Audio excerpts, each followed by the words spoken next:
But then we sat down and talked to them for a couple of hours, and we gave them tea and coffee, and they had lunch on our lawn. Right. Well, there's another coffee coming. There's no... Who wanted... sorry about the Sawyer, anyway. I've not put down here. No need for you to be deceitful. Why didn't you just ask me whether I was in? Hello, can we hang a murderer's banner? After about 20 minutes, they said, well, the problem's not you, it's Shell. So I said, no, wait a minute, let's talk about what is Shell. It's made up of people like me. In the end, what we found in that discussion was all the things that they were worried about, I was worried about as well. Climate, oppressive regimes, human rights.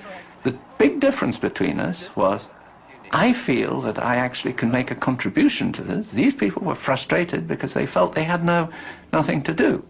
So an individual CEO, let's say, may really care about the environment. And in fact, since they have such extraordinary resources, they can even devote some of their resources to that without violating their responsibility to be totally inhuman.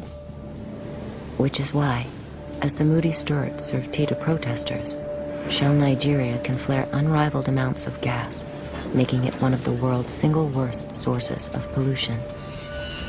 And all the professed concerns about the environment do not spare Ken Saro-Wiwa and 8 other activists from being hanged for opposing Shell's environmental practices in the Niger Delta.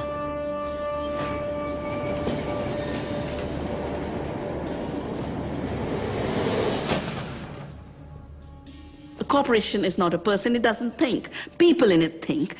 And for them, it is legitimate to create Terminator technology so that farmers are not able to save their seeds. Seeds that will destroy themselves through a suicide gene. Seeds that are designed to only produce crop in one season. You really need to have a brutal mind. It's a war against evolution to even think in those terms. But quite clearly, profits are so much higher in their minds. The profit motive, which drove Futsi to accomplish so much, may bring out the evil as well as the good.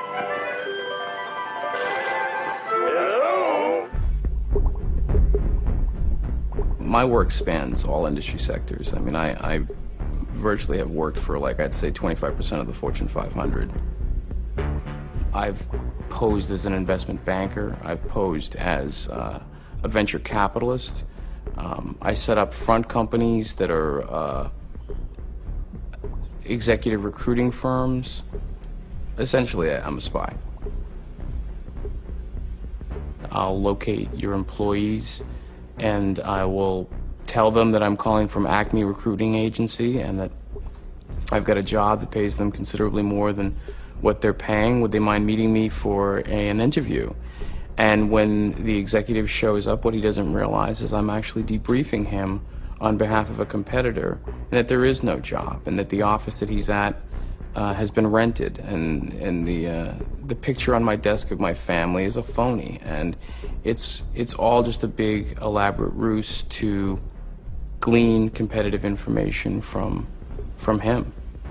I don't feel any guilt. It's, you know what, I mean, you have to expect that guys like me are out there.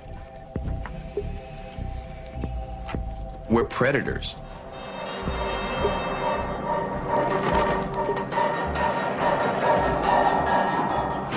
It's about competition. I mean, it's about market share. It's about being aggressive. It's about shareholder value. What is your stock at today? If you're a CEO, I mean, do you think your shareholders really care whether you're Billy Buttercup or not? You know, do you think that they would prefer you to be a nice guy over having money in their pocket? I don't think so. I think people want money. That's the bottom line. The fact that most of these companies are run by white men, white rich men, means that they are out of touch with what the majority of the world is, because the majority of this planet are not a bunch of rich white guys. They're people of other colors. They're the majority. Women are the majority. And the poor and working poor make up the majority of this planet.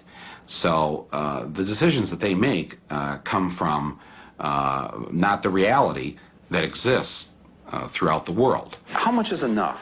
You know, how much is enough? If you are a billionaire, would it be okay just to be a half a billionaire? Wouldn't it be okay for your company to make a little less money if it meant... When I bought those 2 airplane tickets for Phil Knight and myself to fly to Indonesia, I was prepared for him to say, okay, let's go. Sunday. Oh, no, not a chance. Huh? Not a chance. No? No, but... They're transferable. I can change it to another day. No. And call me on it, call my bluff. And he's a smart guy. I mean, he's not stupid. And so I thought, okay, get ready for this, especially because, you know, I bought first class tickets, so, you know, it'd be a comfortable ride at least, you know. And of course, he tells me then on camera, I've never been to Indonesia.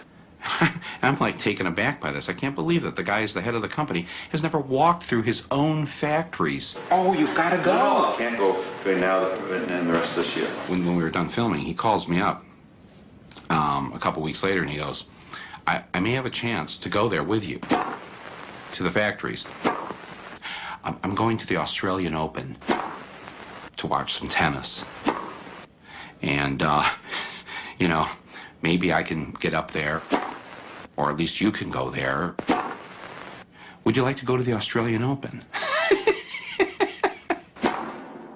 For 21 years, I never gave a thought to what we were taking from the earth or doing to the earth in the making of our products.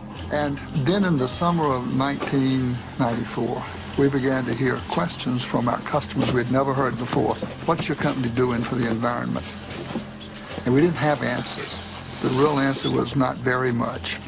And it really disturbed many of our people, not me so much as them.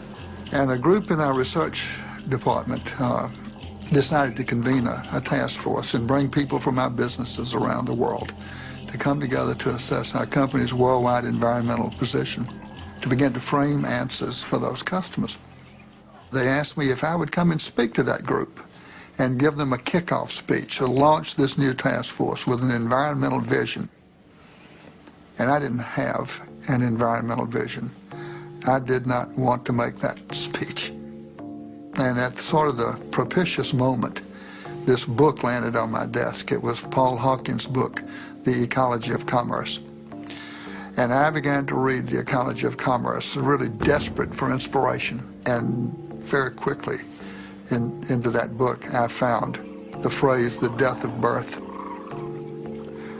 It was E.O. Wilson's expression for species extinction, the death of birth, and it was a point of a spear into my chest.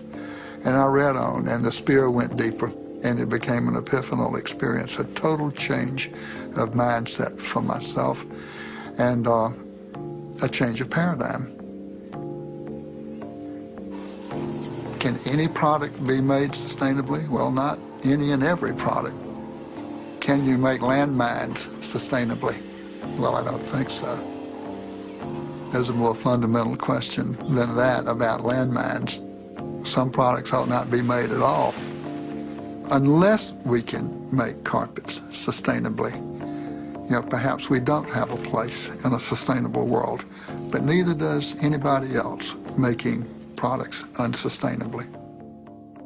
One day, early in this journey, it dawned on me that the way I've been running Interface is the way of the plunderer. Plundering something that's not mine, something that belongs to every creature on earth. And I said to myself, my goodness,